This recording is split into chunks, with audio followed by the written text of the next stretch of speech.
తక్కువ ఖర్చుతో ఎక్కువ ఆయకట్టును సేద్యంలోకి తీసుకువచ్చేందుకు పెండింగ్ సాగునీటి ప్రాజెక్టుల నిర్మాణాలను పూర్తి చేస్తున్నామని మంత్రి భట్టి విక్రమార్క తెలిపారు.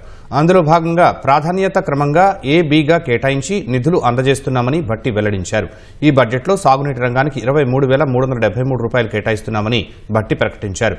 గత ప్రభుత్వం కృష్ణా గోదావరి నీటి కేటాయింపుల్లో రాష్ట్రానికి రావాల్సిన న్యాయమైన వాటాను దక్కించుకోవడంలో ఎటువంటి కార్యాచరణ చేపట్టలేదంటూ భట్టి విమర్శించారు.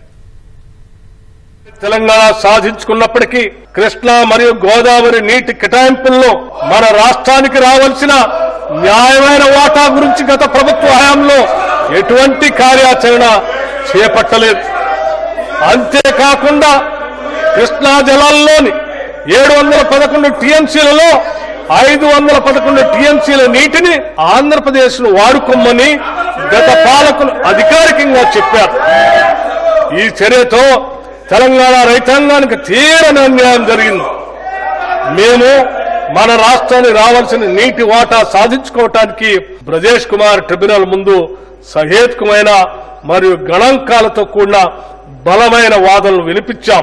మన దిగువ రాష్ట్రమైన ఆంధ్రప్రదేశ్ తక్కువ కేటాయింపుతో ఎక్కువ నీటిని వినియోగిస్తున్న విషయాన్ని ట్రిబ్యునల్ ముందు ఉంచి ఇరు రాష్ట్రాల నీటి వినియోగాన్ని ఖచ్చితంగా గుర్తించడానికి మరియు నియంత్రించడానికి టెలిమెట్రీ వ్యవస్థని ఏర్పాటు చేయాలని సూచించాం. మన నీరు దారి మళ్లకుండా అవసరమైతే ఈ టెలిమెట్రీ వ్యవస్థ ఏర్పాటుకు అయ్యే ఖర్చు కూడా భరించేందుకు సంసిద్ధత వ్యక్తపరిచాం. రాష్ట్రంలోని పెండింగ్ ప్రాజెక్టులన్నింటినీ పూర్తి చేసేందుకు ప్రణాళికలు రూపొందించుకొని ప్రాధాన్యత క్రమంలో A-B కేటగిరీలుగా విభజించాం. తక్కువ ఖర్చుతో ఎక్కువ ఆయకట్టును సేద్యంలోకి తీసుకురావాలన్నది ప్రభుత్వ ఉద్దేశం. నల్గొండ, యాదాద్రి భువనగిరి జిల్లాల్లోని కరువు ప్రభావిత ప్రాంతాలకు నీటిని అందించడానికి వీలుగా ఉదయ సముద్రం బ్రాహ్మణ వెలమల లిఫ్ట్ ఇరిగేషన్ ప్రాజెక్ట్ ని ప్రారంభించాం. ఉదయ సముద్రం బ్యాలెన్సింగ్ రిజర్వాయర్ నుండి 6.70 టీఎంసీల నీటిని బ్రాహ్మణ వెలమల బ్యాలెన్సింగ్ రిజర్వాయర్ కు లిఫ్ట్ చేయబడుతుంది. ఈ ప్రాజెక్టు ద్వారా 94 గ్రామాల్లో 1,00,000 ఎకరాలకి సాగునీటిని మరియు ఫ్లోరైడ్ సమస్య ఉన్న 107 గ్రామాలకి తాగునీటిని అందించడం అవుతుంది.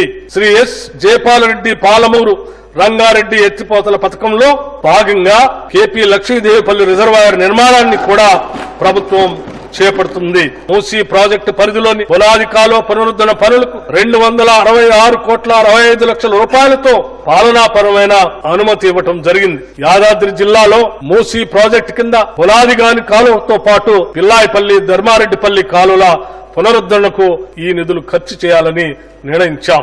నీటిపారుదల శాఖకి ఈ బడ్జెట్ లో 23,373 కోట్ల రూపాయలు ప్రతిపాదిస్తున్నాం.